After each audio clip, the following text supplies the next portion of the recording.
Hello बच्चों, कैसी चल रही है आप सबकी एमएससी बॉटनी की तैयारी। आई होप आप सब खूब मेहनत कर रहे होंगे। बच्चों, आप में से 90% बच्चे जो हैं एक कॉमन मिस्टेक कर रहे हैं। वो मिस्टेक क्या है मैं आपको बताती हूँ। देखो, हम सब लोग तैयारी कर रहे हैं एमएससी बॉटनी के एग्ज़ाम की। हम सब लोगों को क्या चाहिए? एमसीक्यू।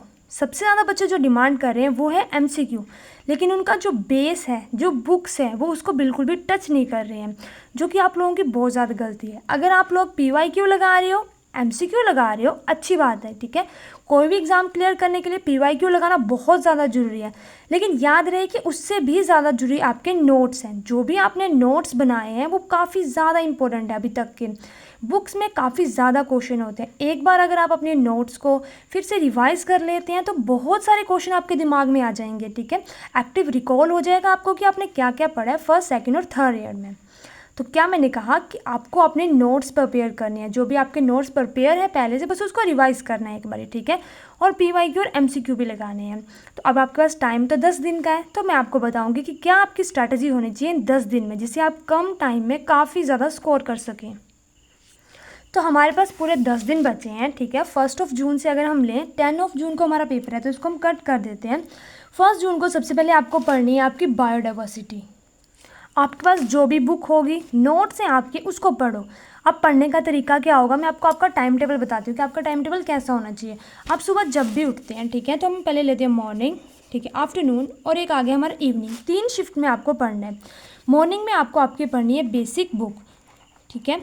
आफ्टरनून में आपको लगाने हैं आपके जितने भी पीवाईक्यू मिलेंगे यूट्यूब पे, ऑनलाइन ऑफलाइन जहाँ से भी, एमसीक्यू। और शाम को आपको फिर से जो भी टॉपिक आपका पीवाईक्यू या एमसीक्यू में से ख़राब है, आपको पता लग रहा है कि ये मैंने बायोडाइवर्सिटी पढ़ी है, इसमें से फंजाई के क्वेश्चन या ट्रिडोफाइट के क्वेश्चन मेरे से नहीं बन रहे, तो आपको उसको फिर से पढ़ना है। तो आपको फिर से शाम को जो है वो अपनी बुक रिवाइज़ करनी है। देखो, एक बहुत ज़्यादा अजीब बात ये है कि जो हमारी बुक है, जिससे सब बच्चे भाग रहे हैं एमसीक्यू की तरफ, एमसीक्यू अच्छे हैं लेकिन आपका ज़्यादा भला नहीं होगा, आपका भला होगा आपकी बुक से। हम तैयारी कर रहे हैं एमएससी बॉटनी की। एमएससी बॉटनी में जाके आप क्या करोगे? उनकी बुक्स जो आपके यहाँ पे टॉपिक हैं, एल्गा, ब्रायोफाइट, ट्रिडोफाइट, बायोडाइवर्सिटी, इसी के ऊपर आपके पूरा का पूरा जो है वो सिलेबस बनेगा। तो अगर आप अभी इन बुक्स से भागोगे तो आप कैसे करोगे एमएससी बॉटनी में अच्छे स्कोर? तो आपको क्या करना है, अपनी बुक्स को रिवाइज़ करना है। अब यकीन मानो, जब आप रिवाइज़ करोगे ना एक बारी बुक को, आपको काफ़ी ज़्यादा चीज़ें याद आ जाएंगी कि उस टाइम पे मैंने ये सब चीज़ें याद की थी, ठीक है। तो फर्स्ट को आपको बायोडाइवर्सिटी पढ़नी है, फिर आपको पढ़ना है सेकंड को इकोलॉजी एंड टैक्सोनॉमी, उसके बाद थर्ड को आपको इसी तरह से एनाटॉमी पढ़नी है, प्लांट एनाटॉमी। सुबह उसकी बुक या नोट्स पढ़ लो और फिर उसके पीवाईक्यू एमसीक्यू लगाओ दिन भर बैठ के, और शाम को फिर से उस बुक को देखो कि मैंने क्या गलत किया। प्लांट एनाटॉमी होगी, यहाँ पे प्लांट फिजियोलॉजी कर लो। उसके बाद हमारे पास आ जाती है इकोनॉमिक बॉटनी, फिर हमारी आ जाती है इकोनॉमिक बॉटनी के बाद सेल एंड मॉलिक्यूलर बायोलॉजी। तो 6 बुक्स हैं हमारी, जिससे हमारा पूरा का पूरा पेपर आता है। हर एक बुक इंपॉर्टेंट है। इकोलॉजी से 25 क्वेश्चन, यहाँ से 25 क्वेश्चन, यहाँ से 10 to 15 क्वेश्चन आते हैं। इस तरह से हमारा ये चक्कर चलता है पूरा का पूरा सिस्टम, ठीक है। अब 7 और 8 को आपको क्या करना है, आपको देखने हैं कुछ इंपॉर्टेंट चीज़ें कि इन सब बुक में से मेरी कौन सी बुक जो है वो वीक है या कौन सी बुक रह रही है। जो ज़्यादा वीक होगी उसको तो बिल्कुल मत पकड़ना। कोई ऐसी बुक होगी जिसको आपने पहले पढ़ा है, अच्छे से आती है, लेकिन इस टाइम पे आपने उसको अच्छे से रिवाइज नहीं किया है, तो उन बुक्स को आप 7 और 8 को पढ़ोगे। और 9 को बस अपना एडमिट कार्ड, अपना पेन, अपना आधार कार्ड, ये सब चीज़ें लेके आपको रेडी रहना है। 9 को आप ज़्यादा कुछ नहीं पढ़ोगे, हल्के फुल्के एमसीक्यू लगाना बस। और अगर आपको अभी भी लग रहा है कि मेरे पास टाइम काफ़ी कम है और मैंने कुछ भी रिवाइज नहीं किया है, तो आप एक और काम कर सकते हो। मैंने बहुत सारी वीडियो बनाई है जिसमें मैंने बताया कि बायोडाइवर्सिटी के कौन से चैप्टर सबसे ज़्यादा इंपॉर्टेंट है।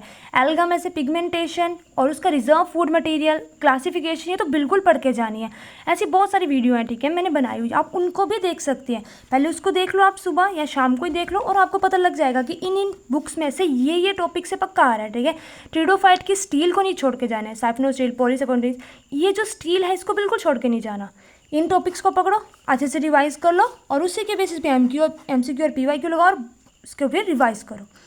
ऐसा कर लोगे ना, आपके 60 to 70 नंबर कहीं नहीं जाते। पिछले बार के जितने वर्ष के आप जो है वो रिजल्ट देख लो, तो ज़्यादातर बच्चों के मार्क्स कहाँ पे रह रहे हैं? 30 से लेके 50 के बीच में रहते हैं, ठीक है। कोई है जो हमारे पास 55, 65, 73, 78 यहाँ तक जाते हैं। एवरेज बच्चे यहीं पे स्टैंड करते हैं, और यहीं से कट ऑफ, सिलेक्शन, नी सिलेक्शन, गवर्नमेंट कॉलेज मिलना नहीं मिलना, काफ़ी कुछ डिपेंड करता है। फ्री हो इस टाइम पे, मेहनत करो। आज मेहनत नहीं करोगे बहुत पछताओगे, क्योंकि जब आपको पता लगेगा कि आपको गवर्नमेंट कॉलेज में सीट नहीं मिल रही है, आपको काफ़ी ज़्यादा दुख लगेगा, क्योंकि एक गवर्नमेंट कॉलेज और एक प्राइवेट कॉलेज में ज़मीन आसमान का फ़र्क है। वहाँ पे जो वैल्यूज़ हम सीखने को मिलती हैं, वहाँ के जो टीचर होते हैं गवर्नमेंट कॉलेजेस के, उसके बाद फ़ीस सबसे ज़्यादा जरूरी है। अगर आप फाइनेंशियली ठीक हैं, जैसे भी हैं, तो आपके लिए गवर्नमेंट कॉलेज बेस्ट होता है। तो ये वीडियो थी आज बच्चों आपके लिए कि आप जो सब गलती कर रहे हैं वो मत करो। MCQ इंपॉर्टेंट है, PYQ इंपॉर्टेंट है, लेकिन उसके साथ बुक को प्लीज़ मत छोड़ो।